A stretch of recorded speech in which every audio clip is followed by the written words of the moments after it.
All right, we are live. Welcome back. This is John, Carnivore Backwoods, and we are on the Carnivore Roundtable Sunday at 1 p.m. every week. Looking forward to talking to you guys. We've got a good one planned out for today. Carnivore myths, carnivore mythbusters. So, without any further ado, we're going to go ahead and get some guys on here. I appreciate everybody. Let's go here with this.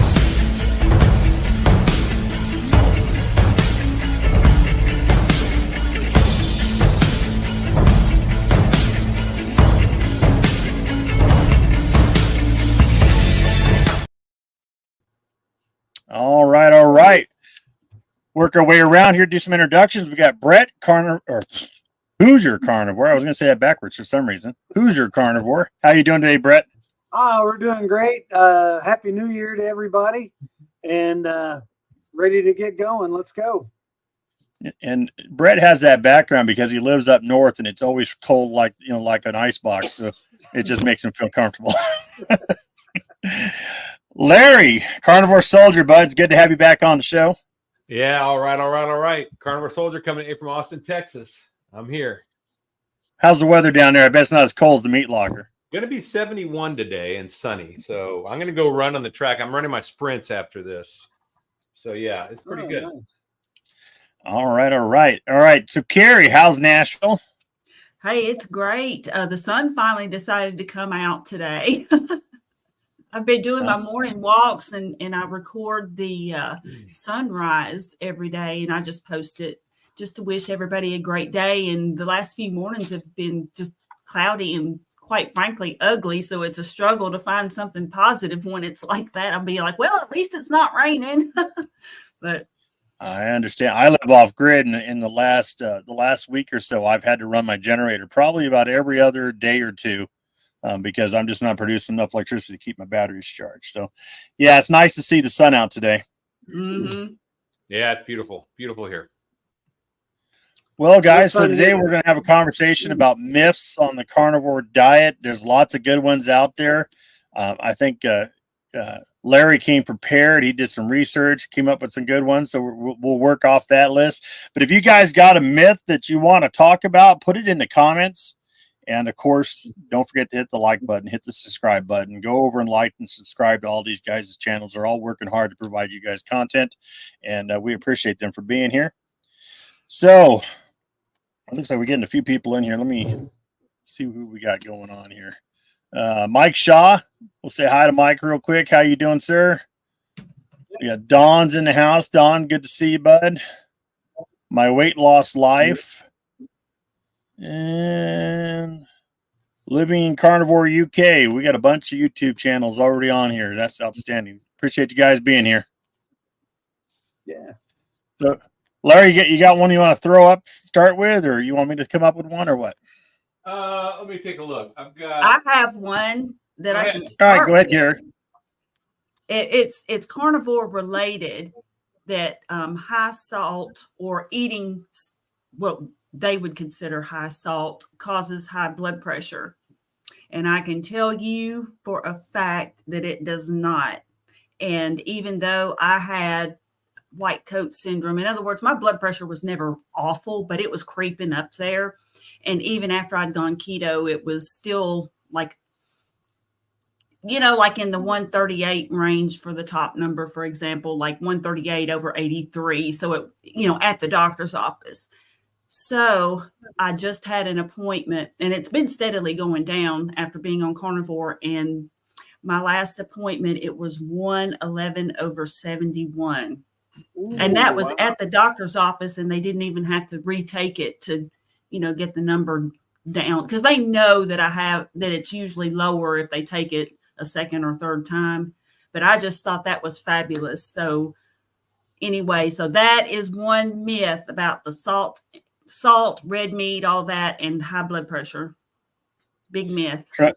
Trust me, I consume a ton of salt, especially since I've been on this diet since back in March. And I got a great video on my blood pressure, and you can watch my blood pressure drop. I've been consuming the same amount of salt since the beginning, and I still consume the same amount of salt now, and it's never, ever caused me to have high blood pressure. And in fact, the longer I've been on this diet, the better my blood pressure's got. So it's definitely a myth that I've busted. What's your thoughts, Larry? My thoughts? Yeah, what's your thoughts on salt Yeah, and the myth? I love it. I eat lots of salt. I have no high blood pressure issues. Yeah, I think it's a completely debunked myth, and actually, there's papers done on it too now that they've kind of backed off on all that salt. I mean, they were saying salt and coffee and all these things, and I think they're pretty much wives' tales that somehow got into our medical system, and once they did, they were picked up and just have been carried on, and it's just totally bogus. So, there are people that still say it.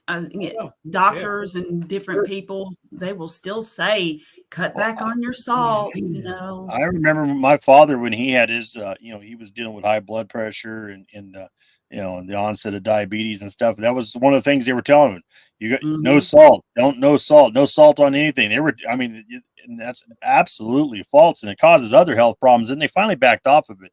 But you'd be amazed. It's the same people that go around going, "Oh my God, you're going to clog your arteries because you're consuming cholesterol," right? Well, that's another myth right there along the lines that there's no facts behind that, but it's been repeated so many times. It's become people's beliefs.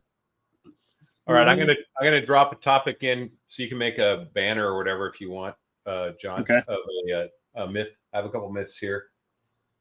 I'm gonna put in here just for you. Then we can discuss them if you want. We've done it before the show, but we're gonna do it on the fly. So there you go. I can piggyback off of what Carrie said about my blood pressure coming down, because before I had blood pressures around 160 is my top number. And the last time, and that was probably a year ago, and I consume more salt now than I ever have in my whole life. And my blood pressure top number last time I had it checked was like 139, 140. And I got salt for Christmas. I got a Redmond real salt pack of the different ones. So that's what I got my son too. I got him because he barbecues and grills, and he cooks a lot, and I got him a whole Redmond's care package, and he was thrilled with it. But that was funny because I posted a comment on your post that it looks like it looked exactly like what I got my son. I got a lot of good carnivore gifts for Christmas. I got Kicking Ass After 50 book by Dr. Berry. I got this Common Sense Labs book. I got salt. I got some chomp sticks. We did good at Christmas this year. You sure did. Yeah. My sister gave me some great carnivore gifts at Thanksgiving. She brought me a big old mason jar of homemade tallow that she made. It was fantastic. Ooh. And then she brought me a big old jar full of homemade smoked beef broth. Ooh. And from the smoker, right? So I was like, oh yeah, it's legit. Nice. Oh yeah. For a carnivore, it's such a good gift to give someone. I gave my son tallow soap because he's a carnivore too. So I got like some nice tallow soap on Amazon. There's lots of different kinds. So I got him one and got me one, of course, because I like tallow soap. But that was like a stocking stuffer. No sweets in the house. It was great. It was a great Thanksgiving, a great Christmas. Really, really fun. So my son's only 14, so he's already carnivore. He's way ahead of us. I can't imagine what his life's going to be like. Yeah. So, I went ahead and I went to Google Bard, which I recommend if you're doing AI. I'm a big proponent of Google Bard over the other ones because it's the most conservative answers or the most least filtered answers, I would say, that you'll find out there. I've done tests and I've seen other people do tests, and it's consistently a better answer field. And I asked Google Bard to come up with 10 carnivore diet myths, and it came up, bam, bam, bam, bam, cranked them right out. It was really good. So we have 10 myths to go over. I don't know if we'll get through all of them, right, John? But we'll do what we can. Yeah, do what we can. Not in any particular order, just the way you laid them out. So I got the first one up on the screen. The carnivore diet is nutritionally deficient. Yeah. Well, I would just say one answer is like see Dr. Chafee or see Maggie, and then that's all I got. Someone who's been on for 10 years or someone who's been up for 60 years. There was the big myth about it's still out there about scurvy, right? But I actually posted on my YouTube channel on the community page that there were studies back in the 19th century, late 19th century, that show that Napoleon treated scurvy in his army with meat, and that the British Navy treated their sailors with fresh meat when they had scurvy. That's what they treated them with, because the fresh ruminant meat has vitamin C in it. And the only sailors and soldiers that got scurvy were the ones that were on a bread diet and didn't get fruit. Yep. So if you're not on a bread diet, you don't need the fruit, because the carnivores' vitamin C, and this, I'm not a doctor, but according to what I understand, is their vitamin C requirement is nanograms. Whereas if you're on a standard diet eating bread and sugars and all that, then you're milligram requirement. So it's a magnitudes of order difference in the amount of vitamin C you need. Absolutely. Yeah. Absolutely. So I have these conversations with people all the time. And they're like, well, aren't you afraid you're not getting enough of this? Or what supplements are you taking? I'm like, none. I'm not taking any supplements. I get everything I need from what I'm eating, and I'm actually feeling better and doing better now than I ever have before. Yep. Chief, he talked about having beef and being, you shouldn't have to do any kind of supplements if you're eating the right things. Says Dr. Chafee, if you're eating food that you need to supplement, you're eating the wrong diet. You're eating the wrong diet, right? That's the most nutritionally dense foods you can eat. You should supplement like a caveman. Yeah. Which is not, right? Right. That's how we got here. I had a someone that I've known for years, and this person is a very kind, good person and has been good to me throughout the years, but they approached me with concern that I wasn't eating vegetables, that I wasn't getting proper nutrition. And what's funny is this is the same person who said that it was gross that I eat sardines and cod liver. I mean, hello, if you, especially on carnivore, if you eat those two things, I mean, there's not any, I mean, I fully believe that, beef does have all the nutrients you need. But I mean, if you're getting in the fish, the sardines plus some form of liver, now I don't eat those things. Well, I eat a lot of sardines, but the cod livers I eat on average about once a week, sometimes twice. But I mean, I'm getting all kinds of nutrients out of that. And the only things I supplement with is magnesium, vitamin D3, and K2. And that's it. And let me ask you, did that same person ever in your history come to you and say, I'm concerned about you eating cake or pizza or hamburgers and French fries? Nope. Never, right? Yeah. No. Even though we know that's complete poison. And that's the thing. Would you guys like to hear what Google Bard says the answer is to this? I can. Yes, sure. Okay. Fact. I like the way they start with fact. Animal products are packed with essential nutrients, including protein, iron, zinc, vitamin B12, which you can't get from plants, which is why vegans would die off if they were on their own, and choline. Organ meats, liver in particular, are especially nutrient dense. While some vitamins and minerals are typically found in plant-based foods, like vitamin C and fiber, these can be obtained through supplementation or small amounts of low-carb vegetables. But you don't have to. That's the thing. Vitamin C, there's nothing meat. I'm sure Google Bard is looking at the RDA, which is based on the standard American diet, which is wrong for a carnivore. Right. You don't need those levels if you're a carnivore. I'm living proof. So are you guys. So that's the answer. So it's fact. Nice. Meat has the vitamins we need. British sailors had their daily rations on lime juice, to which they added rum and watered it down a bit. As long as they had their lime juice, the Navy was okay with it. That's right. That's why they call them limeys. But when they did get scurvy, like they did run out of limes. Okay. And when they did get scurvy, when they brought them back, they would treat them with fresh meat. And I have a post. Go to YouTube, go to Carnivore Soldier, go to my community page. You'll see the post where I picked from books, science books that talk about this, historically documented, where Napoleon's soldiers and the British Navy sailors got scurvy and they were treated with fresh meat because fresh meat was the proper treatment. We've lost that knowledge. I don't know how, but we lost it. Mike says no scurvy, no cavities. No 100%. cavities. Yeah. Yeah, that's something interesting. If you ever look at anthropologists to talk about it, when they find skeletons that are carnivore tribes, they can't tell how old the adults are when they died. All they can tell is juvenile or adult on a skeleton. When they find skeletons that have been eating grains and vegetables with their diet, they usually can age the skeleton based on arthritis in the joints and the teeth decay. So there's no tooth decay on the carnivore tribes. Pretty interesting. Interesting. All right. So let's scurvy check. I don't have scurvy. You have scurvy, Brett? Nope. You're good. Larry, you got scurvy? Not yet. I'm waiting. I'm on scurvy watch. You're on scurvy watch. Carrie, scurvy Nope. check. No scurvy, here. You know, I say we've debunked that myth. Let's move on to the next one here. John, you got a new mic, huh? That's cool.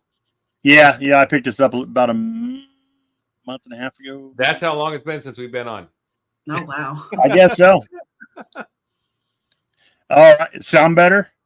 Yeah, sounds good. Yeah. Good. All right. Myth number 2, eating meat is bad for your heart. We're all going to have a heart attack and die. Yeah. Well, who wants to start on this one? Jump in. I mean, I'll start with the Google Bard answer. Again, fact. I like that. If you want to share your screen, I can put it up. Nah, it's my emails. It's good. Okay. Actually, I can do that. Let me see if I can do that. So it just says the link between red meat and I'm sorry. While saturated fat from red meat was once demonized, recent research indicates it may not be the primary culprit in heart disease. So Google's getting it right. Studies have shown that carnivore diet. You see, that's what I'm saying. You got to use Google Bard. Don't use, because if you use Chat GPT, it's going to be all about plant oils. I guarantee it.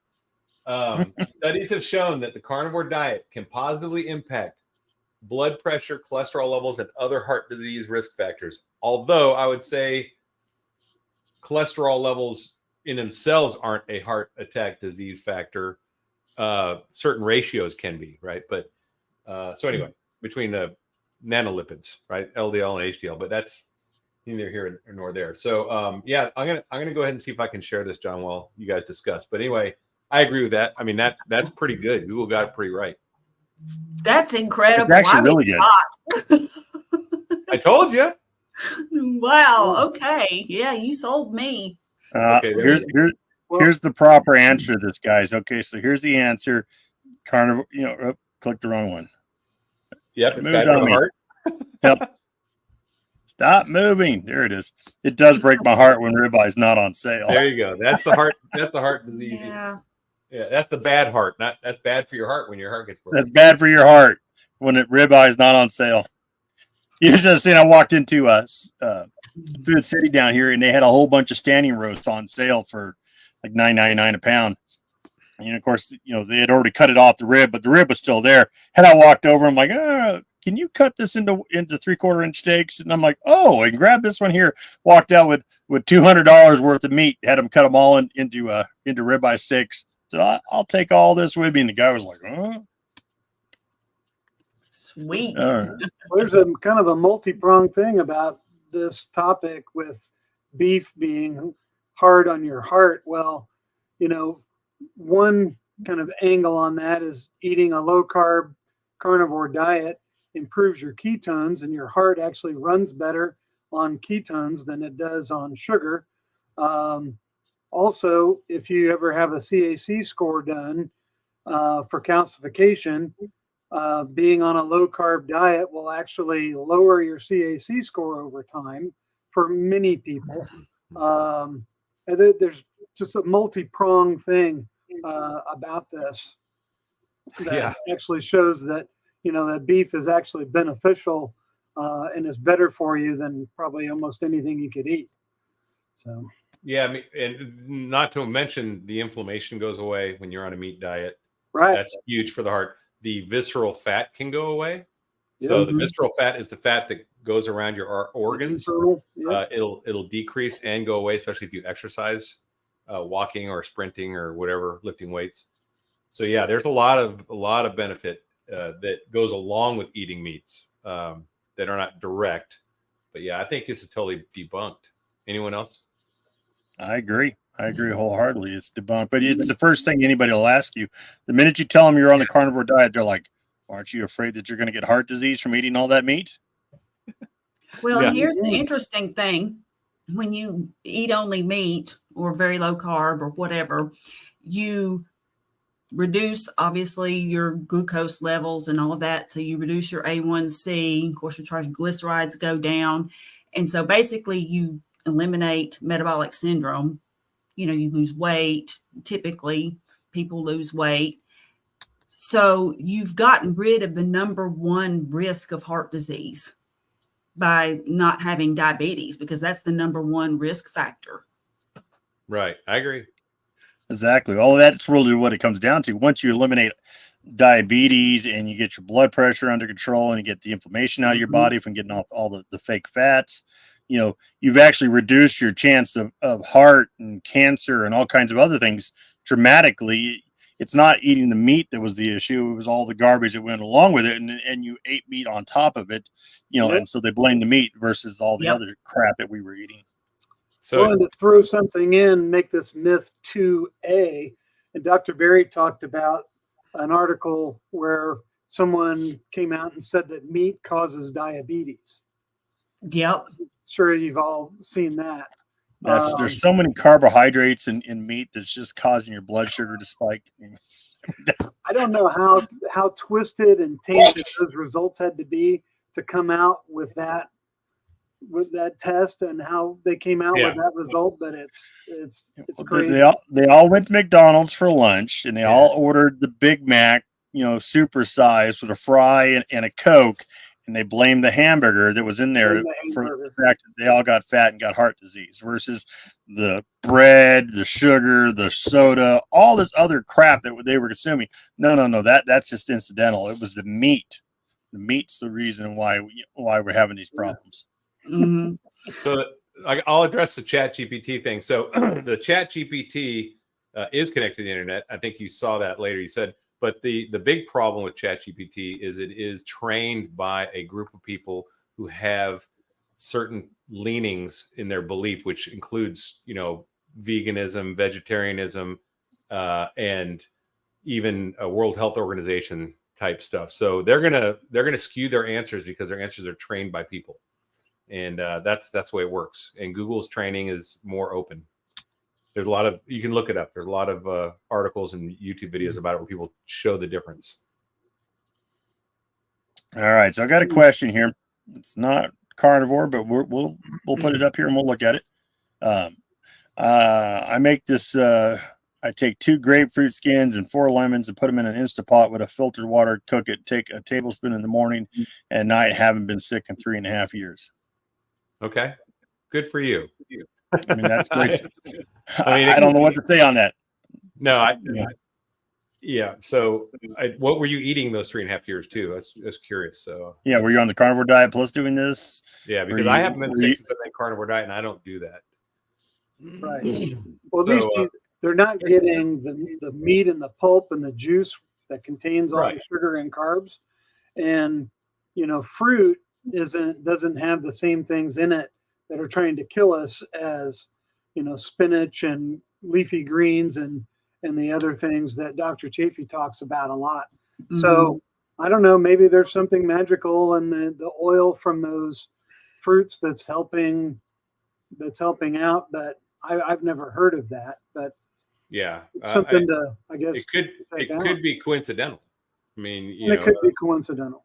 You don't know. And it could be that, with the vitamin C, and as we were talking before, that when you're eating carbs and other things like that, you do need to get those fruits in. Whereas if you're just eating the meat, so it's not to say that, oh, that wouldn't work. That little recipe wouldn't work. It's just in context with what you're eating, maybe. So maybe it does help if somebody is eating closer to the standard American diet or the low fat or whatever. And the more you cook a plant or a fruit, the more you cook them, the more poisons will come down. That's why our grandparents used to cook vegetables down to mush, because that's what they were taught, because that's the safest way to eat them when they're mushy, because a lot of the toxins get cooked out. Not all of them. Still have fiber stuff, but I remember my grandma's green beans. Everything was like a mush. I mean, just you put your spoon in it, you cut into green beans, and that's the way they served them, right? Because they actually detoxify quite a bit. So they knew what they were doing, and they tasted awful then and taste awful now. So I'm not going to do it. We have more questions though, John. I see some more. Have you been tagging them? I didn't see any. Well, I got a queue here, but you wanted to hit this one real quick, and then we'll go down to this next question section, Mark. That's the next myth. So that's the next myth. We'll get back to that in a minute then. All right. So let's get eating red meat causes cancer is the next myth. I have been carnivore for nearly 13 months. I got most of the benefits, e.g. reduced hunger, muscle body, healed my myocarditis. Yeah. There we go. Thank you. Chest pains due to COVID vaccine and increased strength, etc. Cool. There's another one after that at 12:23 or 1:23 your time. Yep. Oh, it's headed to second part. Second part. However, my knee pains remain. No idea why. It does not always go away, unlike most carnivore dieters who healed their knee pains, arthritis after a few months. I miss jogging days. My pain went away when I cut coffee out.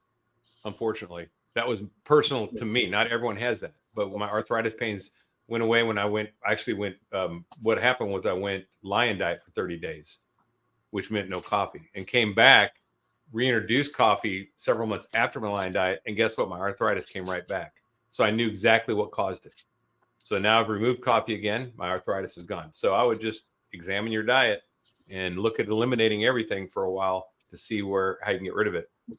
And that can include seasonings and things like that, things that you might not even imagine. So I like that idea of the lion diet for 30 days and just get rid of everything. Benchmark. I would say that it's absolutely good to eliminate everything and then reintroduce and see where you're at on it, because a lot of people have some issues.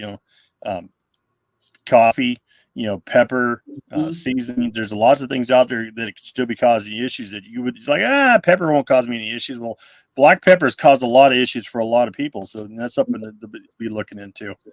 Well, in trying an ultimate elimination diet, if it doesn't do it, then you probably need to go to your doctor, get some tests done, x-rays, because you may have an actual injury or something that hasn't healed correctly, or there's all kinds of reasons why you could have knee pain.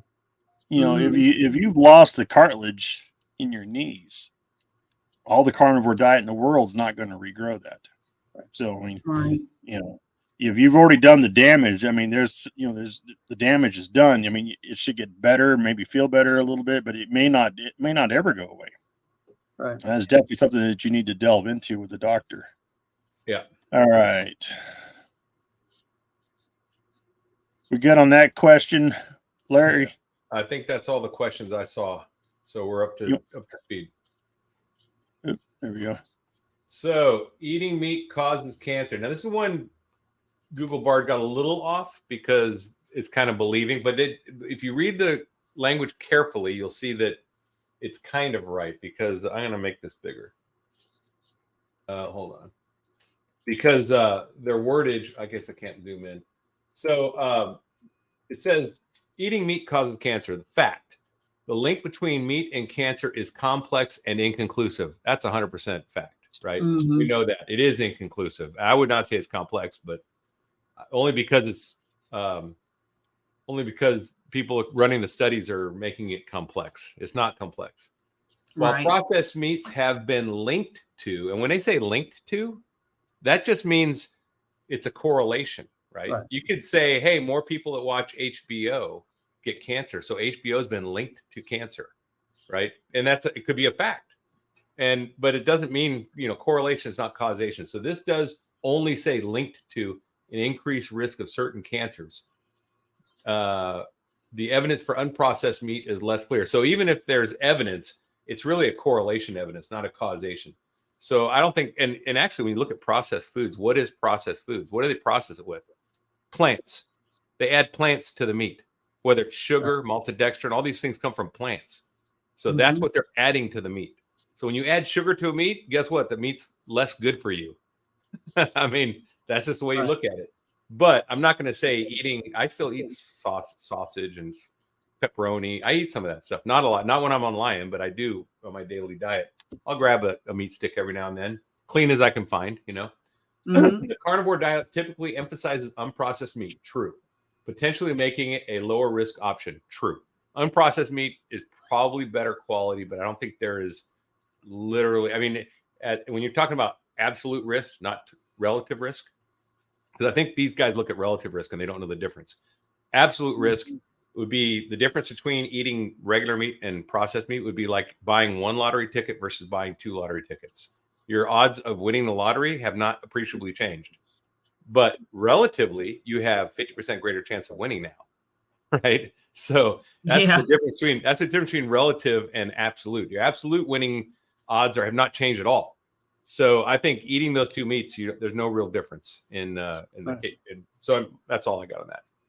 Well, and going back to what we said earlier about meat causing diabetes, because people were eating buns and French fries and everything else, and then blaming the meat.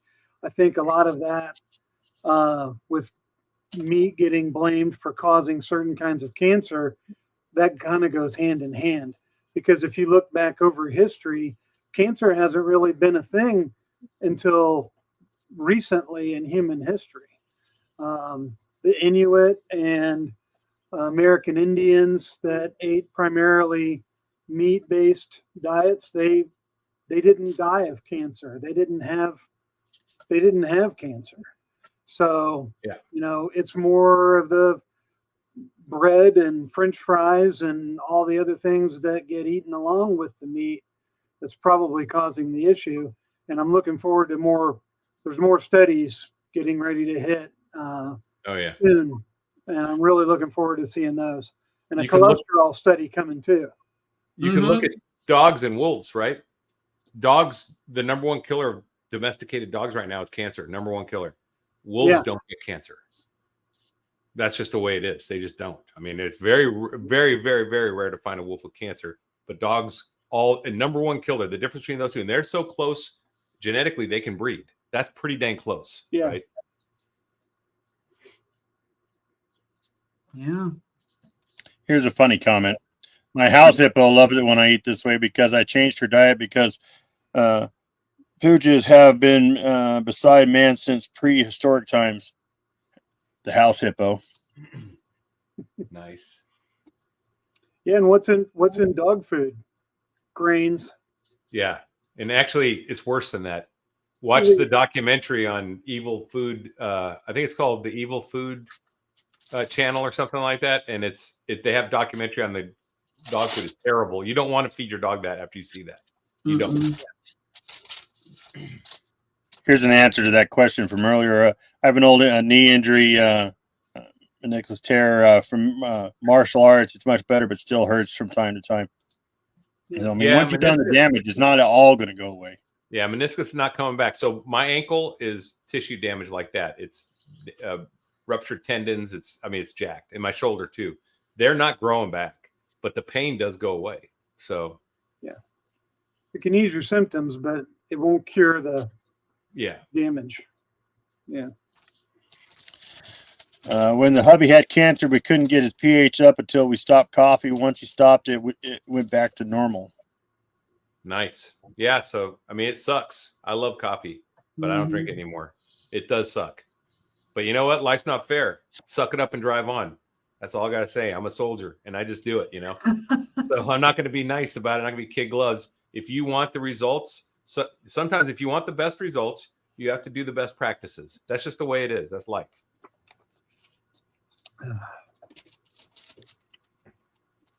I'm just looking for questions in the comments, you guys, if you want to continue on. I'm sorry. Okay, we'll do myth 4. The carnivore diet is bad for the environment. I love this one. This is one of my favorites. let's see what myth 4 says. Fact. It's true that animal agriculture contributes to greenhouse gas emissions. However, the environmental impact of the carnivore diet depends on several factors, such as sourcing of meat and the individual's overall consumption. Choosing sustainably raised grass-fed animals can significantly reduce the environmental footprint. Wow, Google got it right pretty much. Yeah. But only partially. So I mean, the thing, I'll just jump in real quick and say, the thing I look at, if you look at a Quest bar, or you look at something like this, it's made in a factory. This is seasoning. One factory made the plastic. One factory made the cracked the petrochemicals to make the plastic. Then all the factories that made all these seasonings that are mixed, they're bought from different places. Then some factory made this ink, and some factory made the glue and the label. You have all this supply chain. Think of the greenhouse emissions just to make this one thing. And you look at a Quest bar, all the factories that had to come together to make the parts for that. Whereas I could just go get a cow, kill it, freeze it, and eat it. And that's huge, very small footprint compared to all those factories, that you're buying and you're consuming. And then on top of that, the garbage, literally a tenth of what I used to make. That's me. That's true. Yeah. What do you guys Absolutely. think? I think the earth can handle cow farts just fine. Right. Thank you. The earth doesn't have, the earth puts up with a lot, and handling cow farts and buffalo farts and deer and elk and all the other wildebeest and all the other animals out there, it can handle that just fine. What about vegan farts? Yeah, exactly. I made a lot of farts back when I ate a standard diet. No, but I mean, really, what's the difference between it's all the same thing. So I don't know. That argument just never made sense to me. Yeah. Well, just think if you shut down all the factories. I just thought it was a joke. I really did. The first time I heard that about cow farts, I just thought it was a joke. I did not realize anybody was seriously using that as a theory and a basis for people to not eat meat. I thought they were pulling my leg. No, they're serious. But just think, we shut down all those factories. We shut them all down and replace them with cows. I mean, we're talking about oil refineries that are refining seed oil. So that's what they are. They are just like a petrochemical plant. They're just not using petroleum. They're using plants. But you get rid of all those and all the energy they're using and all the waste they're making, and then all the trucking that stuff across from their factory to another factory to another factory to your doorstep, to the grocery store to your doorstep. All that goes away. Guess what? The greenhouse stuff goes away. I guarantee you. We all eat meat, and we all buy local, right? If you look back in history too, there were a lot more ruminant animals on this planet 200, 300 years ago than there are today.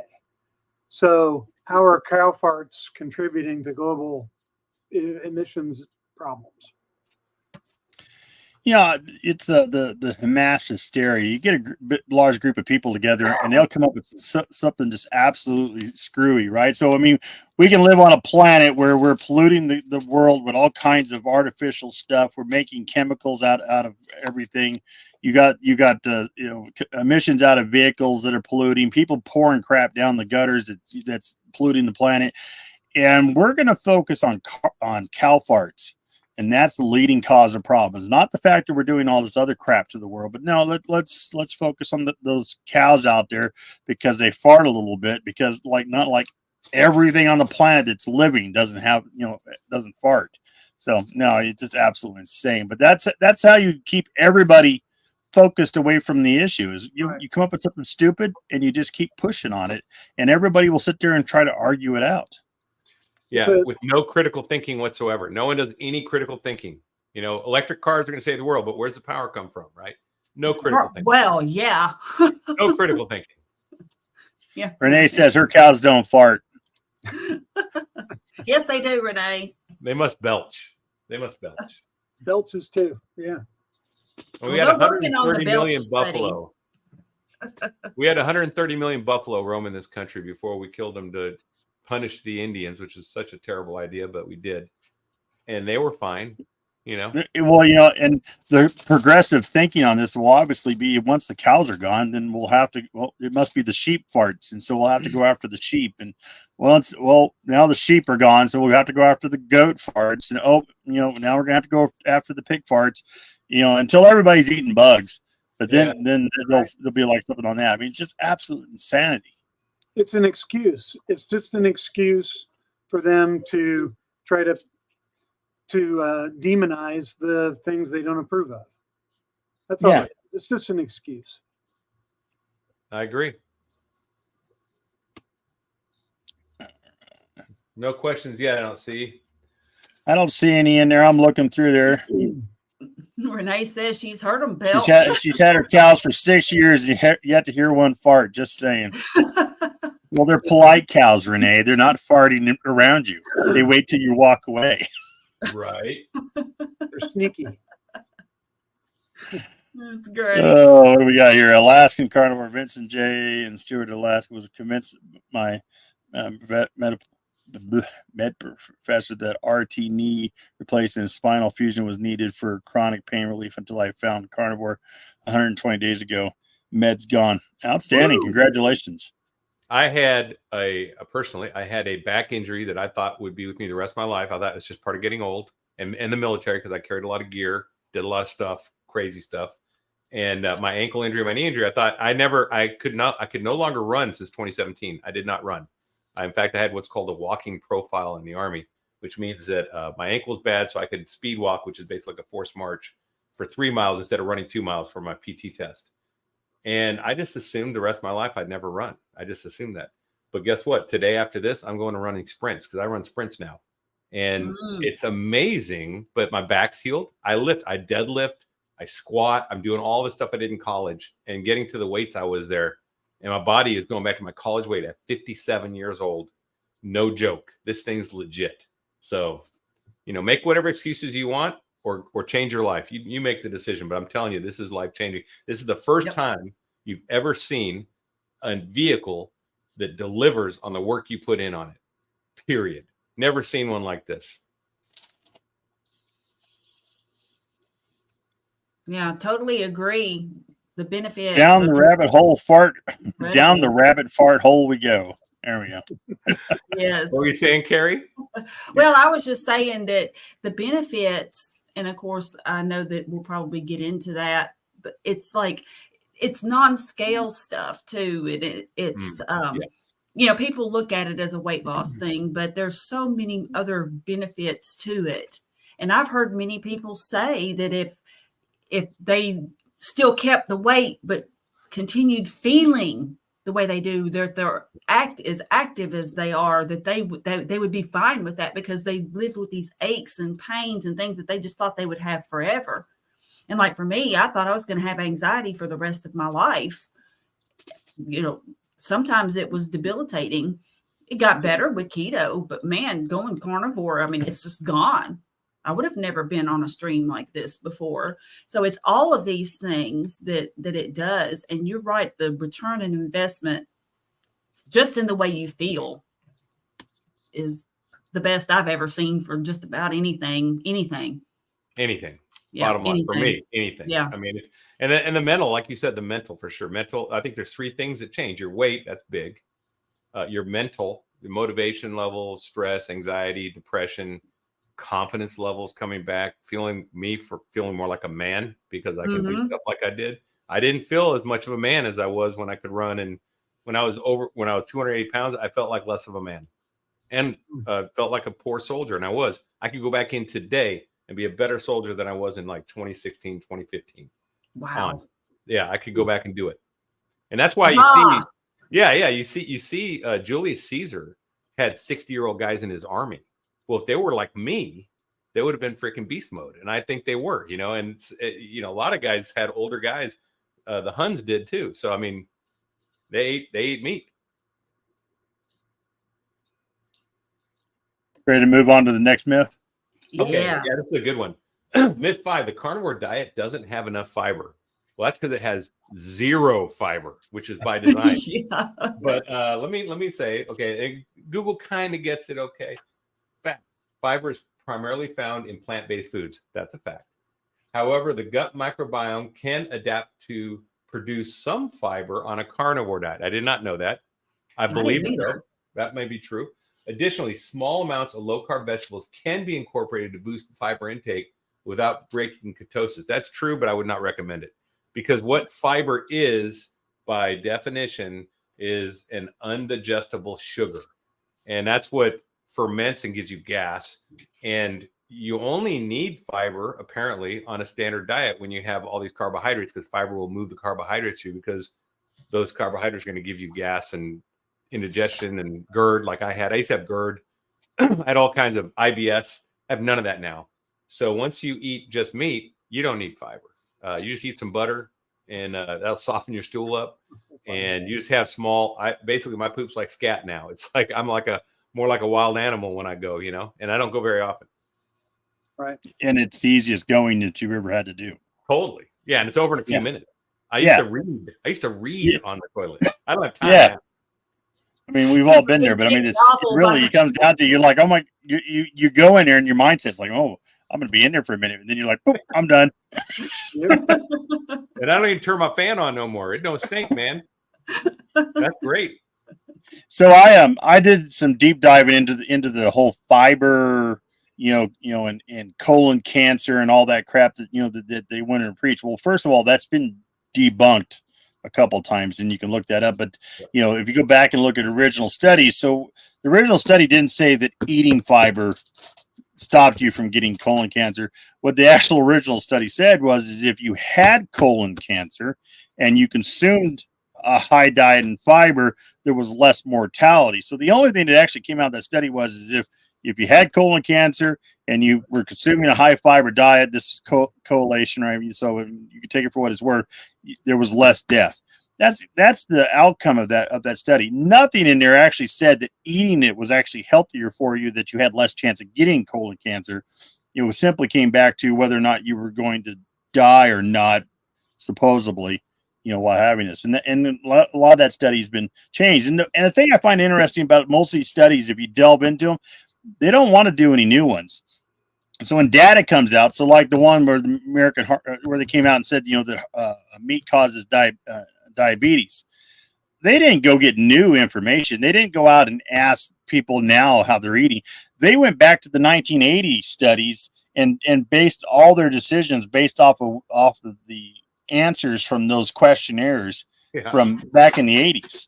So it's absolutely insane what they're doing, and they put this out like it's brand new information, but it's all the same information, just trying to regurgitate it to you in a different fashion. And no one eats like we did in the 80s anymore. I grew up in that time. We don't eat like that anymore. We had family dinners almost all the time, and it was home cooked. We didn't go out to eat 3-4 times a month or a week, even not even a month. We went out maybe once a month. We went to McDonald's maybe once a month.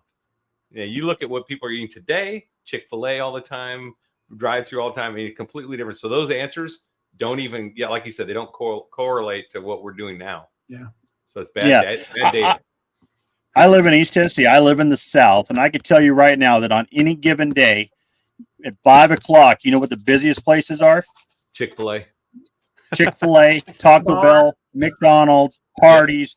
You look at those places, the lines are up and around the building. People are too lazy to even walk inside. You can walk inside and order food immediately and walk right out the door and be gone in 5 minutes. These people are pulling in there. They're going through the drive-through. They're ordering, their combo meals with their big sodas, and that's their dinner. Nobody goes home and cooks anything anymore. And I don't care where you're at. If you drive around here, every single drive-through is going to be overflowing with people. Yeah, Zoe Harcum has a good video on debunking fiber, where she does meta-analysis of all the data, of all the studies, and puts them together. And she has a great website too that basically makes like cliff notes of all the studies that tell you what was done, what was good about it, what was bad about it, what the outcome was, and then she writes a challenge paper if it's wrong, what she found wrong, because she usually does find stuff that's wrong, after she actually contacts the scientists that did it and let them rebut her argument, which sometimes they do, sometimes they don't. So it's very fair. If you go there, you'll find on any of these studies, you can find what the study's real thing is, and including they have something called an NNT, which is number needed to treat. which is the relative risk versus actual absolute risk. So they also show all the studies and show when they're using relative risk and show the real risk, right? Like I said, the lottery ticket risk, right? So that's the answer. That's how you learn that. So that's a great video. I definitely check out Zoe Harcum. She's awesome. I'm going to throw this up there and say the backwoods is always better than living in the city. I'll just throw that out there. No. Yeah. I'm not quite backwoods, but I'm country where if I make a left out of the neighborhood, I'm in the pastures with the cows, and I can stop at a farmer and shake his hand. And if I make a right, I'm on I-35 heading down to Austin. So it's a good spot. There's only no stoplights in my town. None. Oh, man. That's a dream. I love the country life. Trust me. Yeah. I don't see any more questions in here, Larry. Did you see any? No. I'll go ahead to the next one because this is great too. Myth Okay. 6, the carnivore diet is boring. Yeah, I just get bored of being in shape and feeling awesome. I get so bored of it. It's like, man, why can't I get some aches in my life? Why can't I get sick? I miss it, right? No, let me fact. Here's a fact. Yeah. Well, the carnivore. Go ahead. John? I would say, the being able to sleep at night fully through the night, not having to get up at 3 a.m. for that bathroom run and all that stuff. I mean, that stuff's just so boring. I really miss it. Yeah. Here's what Google says. Fact. While a carnivore diet excludes many common food groups, there is still a surprising variety available. Different cuts of meat, organ meats, seafood, eggs, and dairy products offer various flavors and textures to keep things interesting. That's true. Yeah. Well, and I here's would the say thing. I don't miss, not that I ever was a big cook. I'm just not a foodie. And so I don't want to spend a lot of time cooking things. And so it's very convenient for me. So I have time to do other things that are more of a priority in my life, spending more time with family or working on stuff for my YouTube channel or just whatever. I just have time more for exercise. So it's just wonderful for me. So I'm not bored at all. I have plenty that I can eat that I like to eat. So it's, to me, my life is far from boring. I don't want and here's the thing though, when you focus so much time on food prep, shopping for food, preparing the food, then if there's leftovers, you got to, put all that up. And it's just, and here, the planning, like planning your meals from day to day. Okay, well, what are we having tonight? And then just going through and figuring that out, making sure you've laid out whatever it is you're going to, got your ingredients and everything together for what you're going to fix. And of course, a lot of people don't do that anymore. Like, to John's point, they don't cook at home much. But even the critics who do cook at home, I mean, it's unless you just truly enjoy cooking, that just to me seems like an awful lot of time thinking about something that all animals on this planet, they get hungry, they kill something and they eat it. Yep. Yeah. And that's if you're a foodie, and they don't think about it again. And they don't even really they don't think about what they're going to kill either. They just, oh, okay, that moved. I'm going to kill that and I'm going to eat it. Yep. That's it. Simple. Well, if you're a foodie and your life revolves around eating from meal to meal to meal, I can understand how somebody who doesn't do this way of eating would think that it would get boring. But a good way to keep it from being that way, what things that I do is I cook, and not only do I try to do all the meats, but I try to do all the meats in different ways with different methods. I'll use cast iron skillets, I'll grill, I'll smoke stuff, I'll sous vide things, I'll make things in the crock pot. There's a bunch of different ways to prepare the food and to have it. So, I could eat probably 100 different meals and have and them all be different in some way, but only maybe be 10 different kinds of meats. Well, I was a lot of variety. I was a foodie, so much so that every time I picked my son up, I'd have the whole weekend planned out because I have him on weekends every other weekend. I'd have all the meals planned out, and that would be the entertainment of staying at Dad's. So like, all right, we're gonna have spaghetti meatballs Friday. We're gonna have omelets on Saturday morning. We're gonna have grilled cheese sandwiches, and that was like all the thing I would do, right? Mac and cheese, hot dogs, whatever. I plan it all out, and then even going on vacation. When I went to Disney World every year, because we used to, we're not going this year. We're going to Universal now because we don't like Disney anymore. But anyway, I would plan out all our reservations 6 months in advance because I could make sure we got in the restaurants as part of the experience, right? And this year, I'm bringing an air fryer and hitting a Costco down there, and I'm loading up, and I'm going to cook in the hotel room on the because guess what? I'm going to save bank.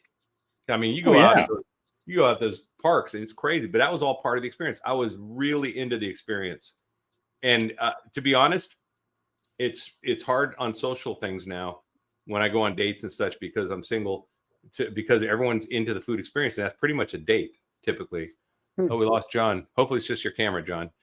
But it was just me scratching my nose and didn't want to do it on screen. Thanks. I thought you had the satellite drop again. He's getting a little extra protein. Yeah. So anyway, I got for some reason I got itching nose today, and I'm like, I don't want to be over here to scratching my nose on the screen. So you got thanks for pointing it out, though. Got to cut coffee out. Just kidding, man. I know you like your coffee. So that's it. I'm just saying, I don't know what makes you say that. Let me hear. As a foodie, it was a change, but now I just look at food as a biological function and not necessarily entertainment. So I just eat and then go do something, and that's way better.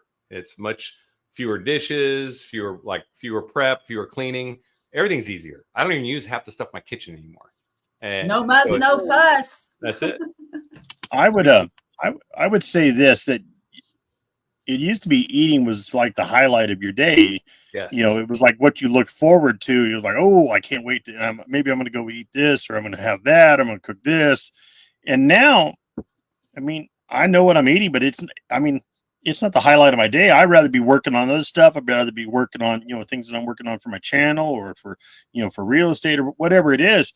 And so I don't even think about eating. So it's not that it's boring. It's just not the highlight of my day. The rest of my day is more important now than what I'm eating, because now food's only become, nutrition. It's not become some thing that I have to worship. Eat like a caveman. Eat when you're hungry. It's gonna rhyme with steak. Yeah, eat fatty meats and then eat till you're satiated. All right, we're 57 minutes in. We got 58 people in here. We appreciate you guys for joining us. So we're going to continue on for a little bit. Everybody's good with it. Where are we at? MIF 7 or 6 or what are we on? We're on 8. 7. Oh no, 7. We're on 8. No, 7. I'm sorry. 7. Okay. So I mean, we got like 3 more. If we could pound them out here, we'll hang out for it. If everybody's good for it. Yeah, I'm good. And this is good stuff, Larry. I'm glad you came up with this. I give you full credit. I was struggling for what this week's Carnivore Roundtable was going to be about. And Larry's the man. He came up with the idea, and he's leading the show, so we appreciate him. All right. Carnivore diet is expensive. Okay, fact. The cost of the carnivore diet can vary depending on the quality and sourcing of meat. Buying bulk, choosing less expensive cuts, and incorporating organ meats can make it more budget-friendly. That's all true, but I can tell you right now, it is way cheaper. When you don't buy any ingredients, you don't buy any of this other stuff you used to buy, and all you're buying is meat. Over time, I did a video on carnivore and $40 a week, and that thing since right before Thanksgiving has 68,000 views in like 4.5 weeks. That's awesome. So it's crazy because people are looking, and if you can do it for and just BBB&E, which is bacon, beef, butter, and eggs and salt, and you can do that for about $40 to $50 a week easily, which is way cheaper. So it's totally doable. What do you guys think? Have you guys saved money on your carnivore? So we went from spending between $800 to $900 a month, on the standard American diet, and that was what we were eating at home, not counting all the eating out we were doing. So, I mean, that was another, several $100s a month. So, I mean, we were easily over $1,000, $1,200 a month that we were spending on food. On the carnivore diet, we're averaging between $400 to $500 for food now a month. So, I mean, I've cut my food bill in half. So, no, it's not expensive. How about y'all? Carrie, Hoosier, Brett? Well, I live with a bunch of non-carnivores, so Wow. I can't really say that my food bill's gone down a lot, but I know I spend less on what I eat. Sure, steak is expensive, but when you watch for sales and you stock up when the time's right, yeah, the $40, $50 a week is totally doable. Oh, absolutely. Yeah. Especially if you make ground beef and eggs your base. If that's your base, which is fantastic, then you're doing great. And throw in some bacon for some variety and butter and salt. It's good. Totally affordable.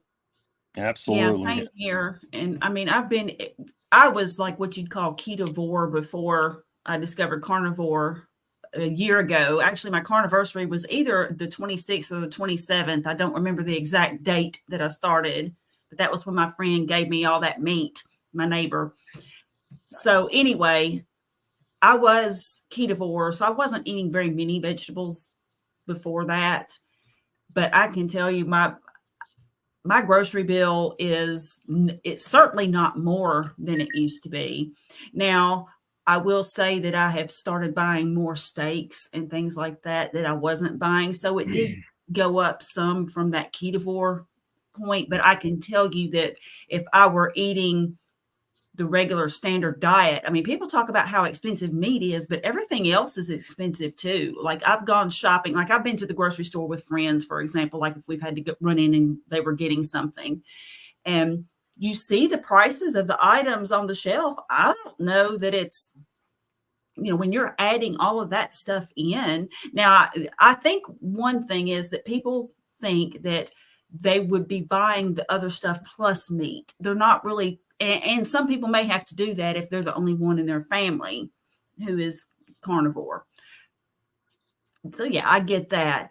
But if you're only buying just the meat, you factor in just how expensive everything is, I don't see that it's any more expensive. And you can eat, and I eat a lot of cheap carnivore items, and I've gotten criticism for it, but it doesn't matter to me. I eat bologna. I eat hot dogs. Yep. I eat Vienna sausages.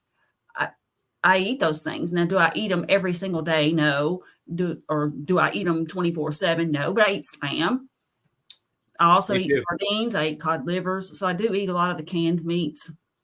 I did not used to eat a lot of sardines and cod livers, though. That's new.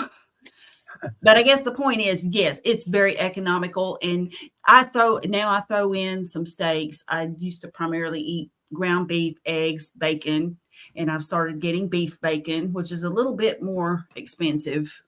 But so that's. I would say this, and I don't have exact numbers, but I would say this: if you spent $20 on red meat and you spent $20 on vegetables, and we're not even talking about all the other crap that we just say, if you ate $20 in vegetables, you're going to get 3-4 times the amount of nutrients from $20 of red meat than you'll ever get out of the vegetables, because most of those nutrients aren't even available to you. Your body can't even get to them. That's most right. of it, goes right out into the toilet at the end of the day, and you didn't get any of it. So, you're getting a much better nutrients load coming out of red meat than you'll ever see from vegetables.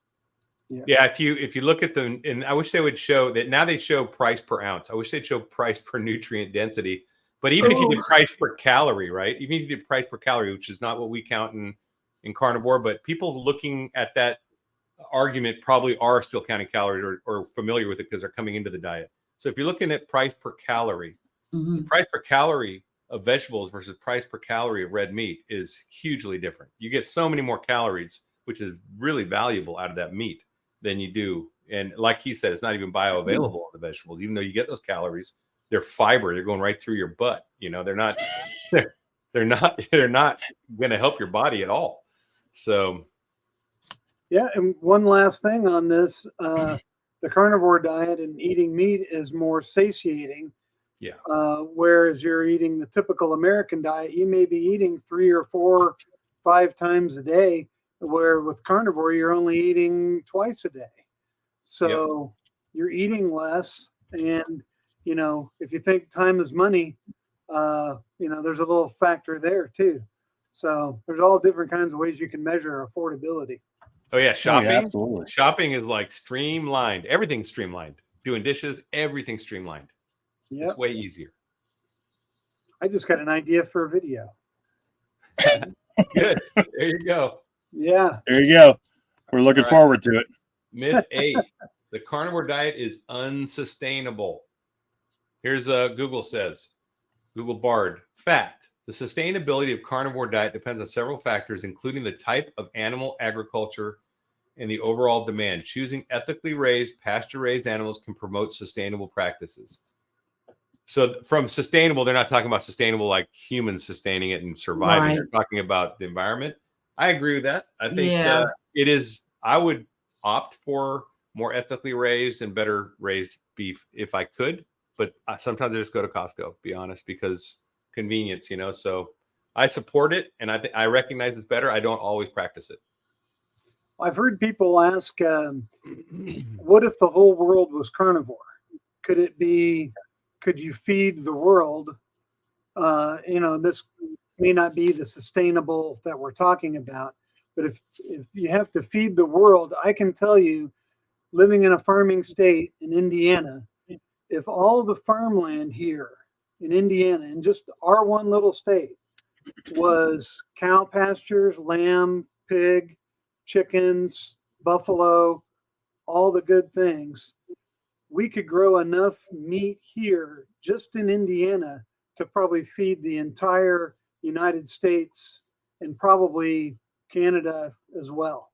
I mean, there is so much land here that's used to grow soy and corn. It's insane. I mean, Yep. Millions of acres. Thanks to government subsidies, because Yep. they pay for it, you know. So when you factor in the fact that you only need to eat once or twice a day for meat or for animal based versus everything else, so I mean your capacity to eat is going to be less, and then you throw that in there and your nutrients levels are going to be healthier. You're going to end up using the restroom less. I mean, the whole the impact to the environment would be dramatic. Just think about if everybody had to use their bathroom less and we were wasting less water flushing it down the toilet. Toilet paper. Toilet paper. I mean, there's so many things out there that we consume a ton of outside of eating because of the way we consume food that leads to it. You throw in medical and the need for drugs. And you start taking all that stuff out of the equation. I mean, the impact could be astronomical across the globe. Yeah, you think about our Medicare system, how it would be lightened if everyone, just the elderly people started eating, just retirees started eating carnivore. Medicare would probably, a lot of people would come off Social Security disability. You see a lot of things changing, right? Yeah. That is so true. And then you were talking about bathroom frequency. And I will tell you that when I did not have any running water because of a water meter leak in my yard, I didn't have running water for 2 days. And that could have been a very nasty situation because I couldn't flush the toilet. And it wasn't that there was a problem with the toilet. There was just no water. Right. So that could have been a terrible situation. And so I was very thankful that I don't eat a lot of fiber and and was very thankful that I, did not have to frequent the restroom as much as many people that I know do. So good point. Yeah, I agree that, the economy would definitely crash because it's based on our sickness, our being unhealthy, eating garbage. Everything out there is based on, the economy would crash, but it would recover and there would be a whole new economy that would come out of it. But the current economy couldn't sustain it. And the people who are getting rich off it would be hurting. And that's why they fight against it. That's why they try to silence our voices. It's trillions of dollars. Oh yeah.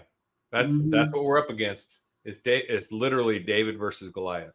That's what it is. And we're up against that. So that's why I'm going to plug this right now because I think it's super important. Everyone watching, thumbs up this video, like and subscribe to all these content creators, and then share this stuff and other videos out on social media because the algorithm doesn't pick this stuff up very good. So you have to kind of push the rope and drive it.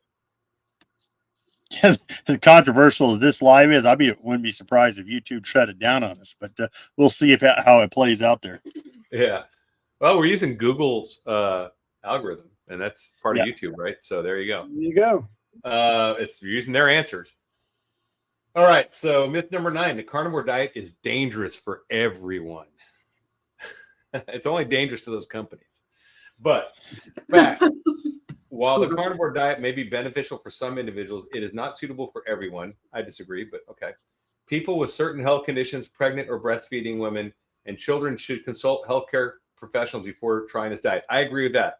I think consulting with a healthcare professional is not going to hurt and probably is a good idea, but I don't think it's dangerous at all for anyone. I really don't. No.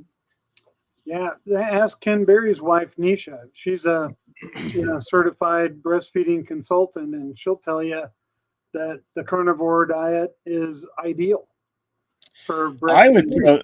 I would throw this out there because this comes up, and this is a liability thing, and we all do it on our channels, right? You need to consult with the doctor before making any decisions in your diet. So I mean, it's a liability thing. None of us want to be liable. Google doesn't want to be liable for giving you information. So reach out, talk to your doctor. But honestly, if your doctor's against it, I probably would give me a second or third opinion on it until I found some other people out there. Just because one doctor has an opinion that says that I need to eat fiber and I need to do this doesn't make that doctor's opinion 100% correct. So yeah, do your due diligence, do your research, and don't just, because somebody reaches out and says, don't do this, you're going to get cancer. Should you just stop? You should reach out and get a few people's opinions. And I agree. Don't trust us. We're just a bunch of talking heads on here. Go out and talk to some people about it. I mean, and look at Dr. Berry and look at Dr. Anthony Chafee and all the other doctors that are out there, Dr. Kiltz and Dr. Tony Hampton, Lisa Wiedemann. I mean, there's a lot of good information out there. But definitely, you need to get your research and make sure that you're doing it for you, because only you know what's going on with you, and that's the important thing for us. Is what works for me doesn't work for Larry. I drink coffee. Larry doesn't drink coffee. We're both thriving on the diet. Does that mean that one of us is wrong? No. We just have different points of view on how we're doing the diet, and I may change mine. And he may change his view at some point. That's our prerogative. And that's based on how our bodies act. I mean, I can eat a different diet than Michaela Peterson does because my body is not as sensitive. John can drink coffee because his body doesn't have the injuries I have that flare up. So, I mean, it's not an opinion. It's just the way it is. I mean, so you have to learn your body, become the expert. Your doctor is definitely not the subject matter expert on your body because he's not living in your skin. You are. You have to actually become the educated expert. And yeah, so I would totally agree with that. And if your doctor I like to run a little filter on a doctor. If they're going to start giving me, before I start taking advice, if they start giving me that kind of advice, I'll just say, hey, can you tell me the difference between relative risk and absolute risk when it comes to like benefits of medicine? Can you explain that to me? If they can't explain it, boom, then drop them. Go to another doctor, because if they don't understand that, then they can't give you good advice because they don't know the difference of the risk that they're telling you, like what your real risk is. So that's a good filter. And you need a doctor that believes in metabolic health. I mean, that's the key. There's some doctors that they just believe in pharmacology and they're going to prescribe you drugs and that's their thing. And if that's your doctor, then I'd highly be looking around for another doctor. You can go online and look up dietdoctor.com, low carb doctor. I mean, there's different Google searches you can do, and you can find doctors who are coming around to the fact that this is a metabolic health problem, not something that we can just prescribe a pill for and cure. So, do your research. Yeah. And here's the thing, like, even if your doctor is not like just jumping up and down with joy because you're opting to eat a different way. I mean, I think, first of all, there are misconceptions out there. The term carnivore just sounds to a lot of people very intimidating and very, extreme. No offense, but like overly masculine, or you know what I'm saying? There are a lot of misconceptions out there about what it is and who eats carnivore, and for that matter, even keto. So, like, for example, the subject of food doesn't come up a whole lot when I see my doctor, but when it does, I've basically just said that I don't eat processed foods, I don't eat grains, I eliminated sugar, and I eliminated toxic vegetables.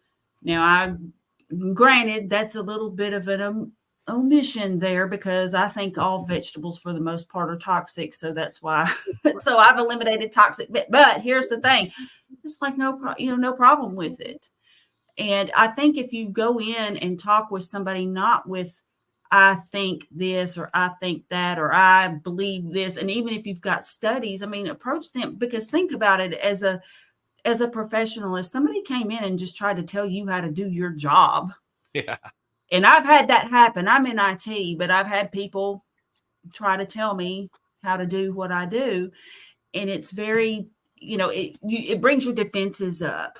So I'm not saying that doctors have an excuse to act badly toward people.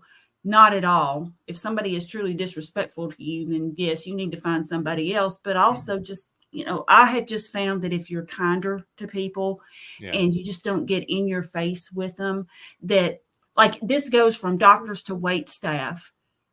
I don't say, now, do you all cook in seed oils? Because I can't have seed oils, blah, blah, blah. I'll be like, I have some dietary issues and I would really appreciate, could you find out what they cook the meat in? Man, you would be just being nice and kind and not making a production of it, and also leaving good tips. But so I guess what I'm trying to say is just treat people like humans. And then, there are jerks in every profession. So, you have to. I just tell, when I go to a restaurant, you just tell them, look, I'm allergic to seed oils, to vegetable oils. Can you make sure that when they cook my steak that it doesn't come in contact with vegetable oils? Yeah, and if you're nice to people and kind and considerate, I have not had anybody refuse a substitution yet. Like I'll get my go-to at just about any restaurant is their bacon cheeseburger.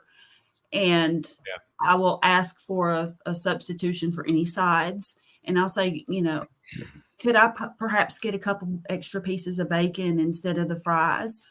Oh, well, I don't see why not. But I say it I don't know. I'm just not. I have been with people in the past, not very many, and not necessarily who are carnivores.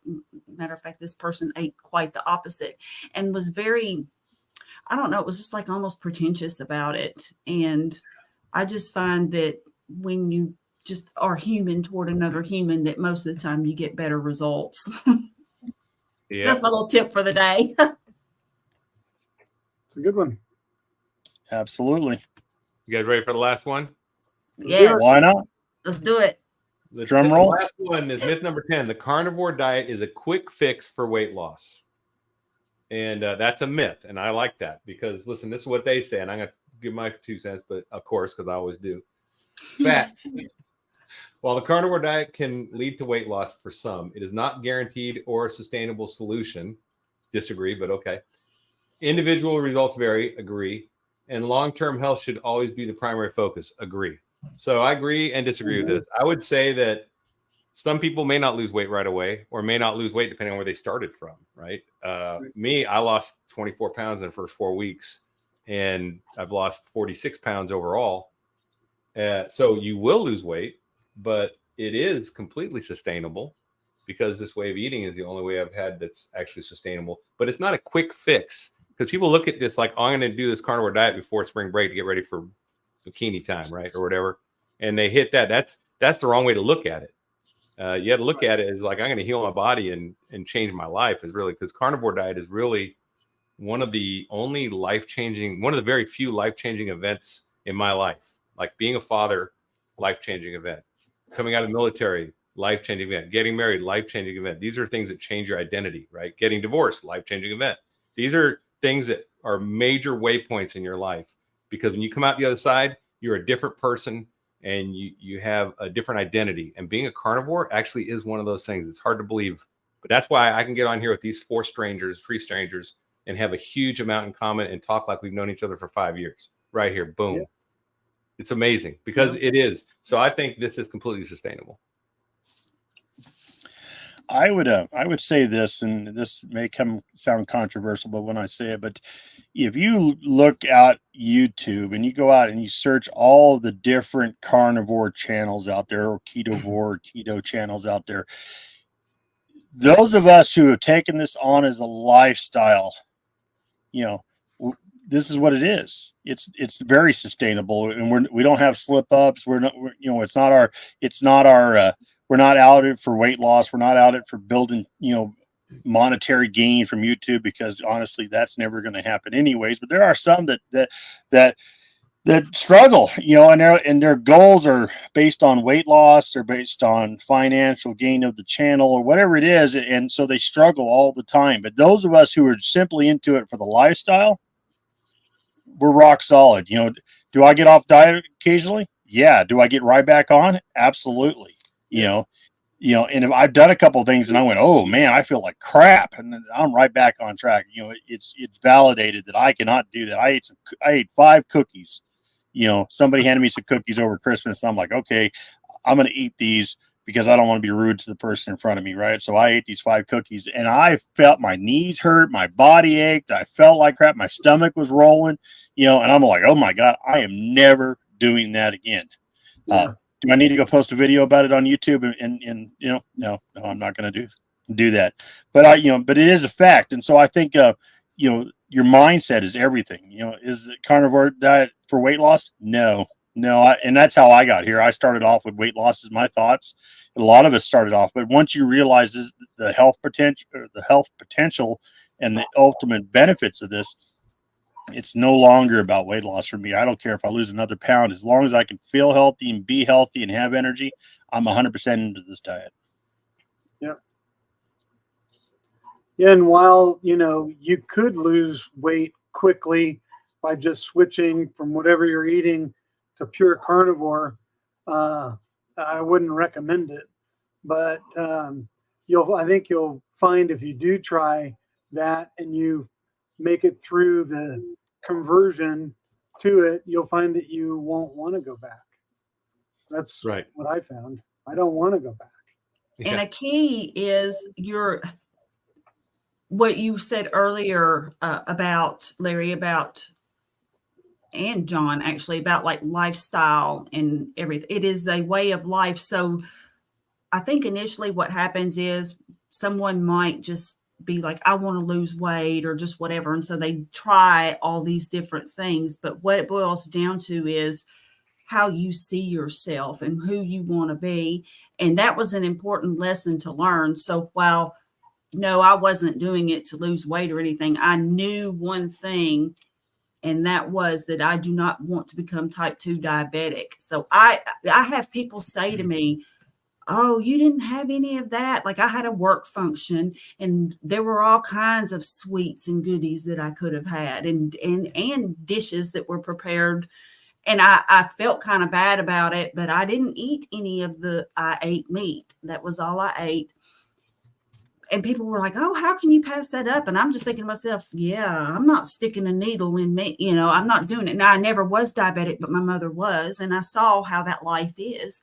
So I am just like, I'm a non-diabetic. That's how I think of myself. So I think when people get down into it and it's a way of life, it's just a part of who they are.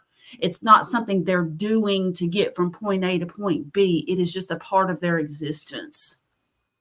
Yeah, it's not a quick fix. That's why I like that question, because it isn't. It's a permanent change. Mm-hmm. And once you embrace that, and you don't know it at first because you've never been, like we said, you've never been in a vehicle like this. You've never put work into something that puts this output. And once you get into it, you'll never want to go. I mean, that's just, and the thing is, you do have to have a well-defined why, and it needs to be big though. And that's when I see people saying they're failing and getting back on and getting off and getting back on, because they have not set up a defined why. Theirs might be to lose 13 pounds for spring break, and that's not big enough. Right. You know, you really need something big. Like, I don't want to get cancer. I don't want to have Alzheimer's. I want to be there for my son when he has his first child and gets married. That's a big why.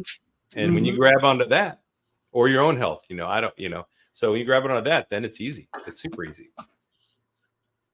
Absolutely. Hey guys, I'm going to put my email address down here on the little ticker. I'm looking for people who want to be on the Carnivore Roundtable. We do this every Sunday at 1:00. There's lots of channels in here. There's several channels on here that I know have never been on the Roundtable. I'd love to have you. So send me an email, carnivorebackwoods@gmail.com. And, I'll send you out my link for the calendar, and you can sign up We have 4 to 5 people. We were supposed to have 5 on here today, but Kat had a family emergency, so I'm not sure what that's about. But if you're the praying type, please pray for Kat, and hopefully everything's going well with her, because I had this live with her, and then I was supposed to be on a one-on-one live with her this evening that she also canceled out. So I'm not sure what's happening there, but we'll definitely keep her in our thoughts. Anyways, with that, this has been a great roundtable, and I want to thank Larry again, because I was struggling. I've been off track here the last few months with the channel, and I sent him a message a few days ago. I'm like, hey, what are we going to talk about this Sunday? Because I'm at a blank, other than we're going to talk about carnivore, obviously. And he shot back a couple of different ideas, and I was like, myths, that's perfect. I had planned on getting the everything set up on it earlier, but unfortunately my schedule just didn't work out, so I didn't get it done till today. But I think this was a great one. I appreciate all him doing this. I know he's got a video that he's going to be coming out on this very topic, so we're kind of like preluding to his video. But go over, subscribe to his channel, and watch that video, and give us the support, and share it, and put it out there for people to read, because the myths on this stuff is just garbage, and we only touched 10 of them. There's 100 more that we could have talked about today, and so you just got to educate people. And apparently Google's getting educated, because it's coming out with better answers than I think you would have got a year ago. Larry, let's go around here. Final thoughts. What's on your mind, sir? What do you want to share? Yeah, so actually I do have a video coming out today too, which is the 2024 New Year's resolution video, where I talk about developing that why and how to launch yourself, either rededicate or launch yourself into carnivore, or maybe go like Lion, challenge yourself for 30 days. And that's what's coming out today. So this evening, keep an eye out for it. It's going to be a great video. Outstanding. Outstanding. Brett, once again, I appreciate having you on here. Your background makes me hungry every time I sit here and watch it all day. It's like, if I had that much beef, in the freezer, man, I'd be set, wouldn't I? Oh, we'd all be set. Sir, what's on your mind? What do you want to share with us here at the end of this? Well, thanks again for having me on. It's always it's always fun getting on here and chatting with you guys and answering questions. And just I want to wish everybody a happy New Year. If you've got a resolution to start carnivore or do something fresh or change something, go for it. I'm going live on my channel at 4 p.m. Eastern to talk about my fasting challenge that I'm starting tomorrow. I'm having my last meal today for 9 days. I'm going to do a 9-day fasting. Anybody who wants to participate in that, just send me an email or shoot me a message. I'll include your channel and give you shout outs as I do my daily progression. You don't have to do 9 days. If you want to do 1 day or, whatever, I just, give it a try. If you've never tried it, educate yourself about it. Watch some videos about fasting and the benefits you can get from it. So that's just what I'm going to go live at 4 o'clock to talk about real quick. It's not going to be a long live, but wanted to kind of kick things off with that. And I'll be doing daily updates as I go through my 9-day fasting process. Outstanding. Looking through the comments here, I mean, you guys are blowing up the comments. I mean, you guys you're having a great chat out there. I'm not sure which channels you're on, but we appreciate you guys. We've had up to almost 70 people in the live stream in the chat today. That was awesome. I appreciate it. All right, Carrie, my metamorphosis. Yes. What's your thoughts? How you want to close out your conversation on here today? I just first of all want to wish everybody a happy new year. 2024 is going to be a great one. A year ago, I never would have dreamed that I would be a part of the carnivore community. I mean, I've been low carb since 2015, but I never was really involved in communities. I read blogs and then later watched some YouTube videos here and there. And now my life has changed. I've met so many great people, and I consider you all friends. So thank you so much for welcoming me with open arms. And I've enjoyed this year. I know. I just love everybody. And then what's coming up, I'm going to do a reflection video. I meant to do it before now, and I have no excuse, so I'm just going to own it. But reflecting on the past year, and then what I'm looking forward to in 2024. And I've also been working on shirt designs, and I don't know, I've got my latest one. It is, now you all know who Pink Floyd is, right? Oh, yeah. Okay. Love me some Pink Floyd. Can't have any pudding if you don't eat your meat. Yeah. Okay. Well, here we go. Forget the pudding, eat your meat. Love it. Okay. So I've got a spread shop. So if anybody is interested, I've got a few shirts out there. And I love concert shirts and I love t-shirts. You've probably already figured that out. I'm so glad I don't have to go to the office anymore. Yeah, me too. I'm 100% remote. Oh, gosh. But anyway, Happy New Year, everybody. It's going to be a great one. Yep. Outstanding.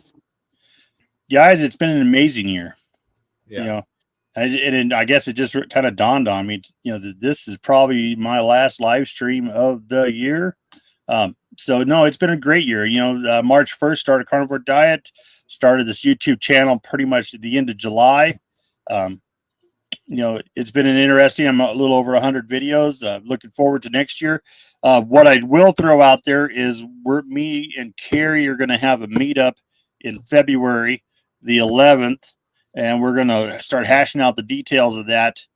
Since now we're in January, I definitely want to get that done. So we're going to pick a place and we're going to put it out there. And if you want to have a meetup with us in Nashville, we're just going to get together probably at a barbecue place or something and be able to talk and chat and, you know, have a good time. Looking forward to that. So, you know, reach out to me. Once again, you can email me, carnivorebackwoods@gmail.com if you want to get included in that, or you can reach out on my Facebook page.